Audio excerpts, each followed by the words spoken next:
New tonight, 911 recordings just released from calls made on the Tooele Fire. They paint a better picture of what witnesses experienced as they watched a community go up in flames. New Specialist Ashley Moser joining us live with more on their recordings tonight. Ashley?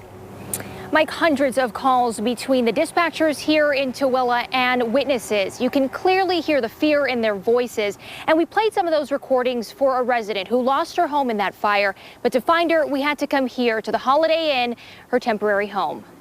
911, what is the address of the emergency? I don't know the address, but there's a fire. I'm at 9714. There's a fire in the field heading right towards us. Frantic moments captured on tape. The field across the street is on fire. Okay, we've got the fire department paged and they're on their way. Giving us a new perspective of the fire that displaced 10 families, including Lynn Weaver, who says listening to the calls brings her right back to that day. It was so quick, and it was, it just raged. You know, it only took 30 seconds to get across that field. Since losing her home, Weaver has been here, cramped in a 300-square-foot hotel room with her daughter and grandson. It's like, okay, well, it sounds all great. You know, you're in a hotel and somebody else cleans it. And, and it's like, oh, you get to eat out all the time?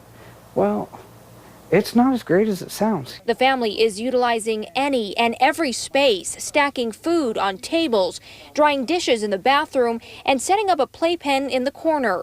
Weaver says they're preparing for this to be home for a while. We could potentially be living in this hotel room for 6 months. She says it's been hard thinking about what she's lost. There's been a lot of tears. But is keeping optimistic, remembering that after all, she and her family still have each other. There's nothing that you can do to change it.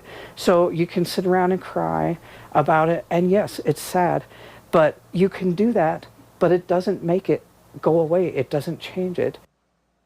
Now, again, Lynn says she doesn't know how long she'll be living here. She is meeting with her insurance agent tomorrow at the site of the fire. But she says in the meantime, she's made some friendly neighbors. 3 other families displaced by that fire also calling this Holiday Inn home. Back to you. Yeah, certainly feel for those families. Ashley Moser live in Tooele for us tonight. Ashley, thank you. Deanie?